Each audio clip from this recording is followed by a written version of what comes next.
Hello everyone. In this video, it will be shown how to withdraw money from a Vanguard IRA. By the way, if you live in the US and you want to save money for your retirement, I have a free gift for you later in the video.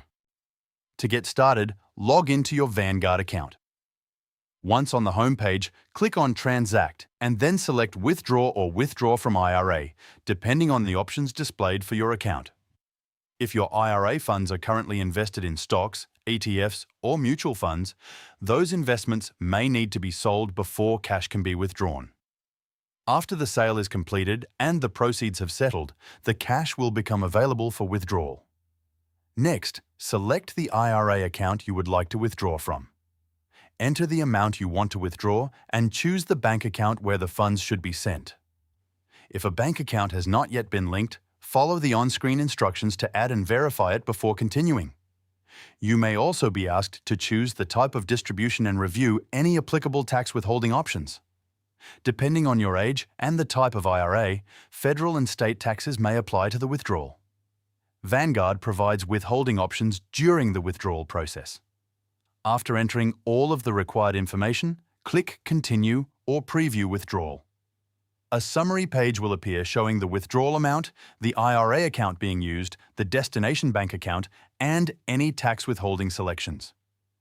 Carefully review all of the information to ensure everything is accurate. If any changes are needed, they can be made before submitting the request. If everything looks correct, click Submit. Vanguard will then process the withdrawal and transfer the funds to the selected bank account. Once completed, a confirmation will be available in your account activity or transaction history. Before taking money from an IRA, keep in mind that withdrawals before age 59(1)(2) may be subject to taxes and an additional penalty unless an exception applies.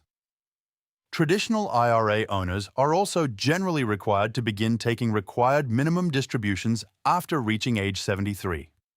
And that's all there is to it. Also, these days, many Americans are looking for alternatives to traditional retirement accounts. But did you know you can legally buy physical gold coins as part of your retirement savings? It's called a gold IRA, and most people don't even know about it. If you want to learn how it works, I've linked a free guide from Augusta Precious Metals in the description below. It's packed with lots of useful information, so check it out. If you want to learn more about Augusta Precious Metals and how they can help you set up a gold IRA, there's a detailed review that goes over everything you need to know. The video should be up on your screen right now, so just click it to start watching.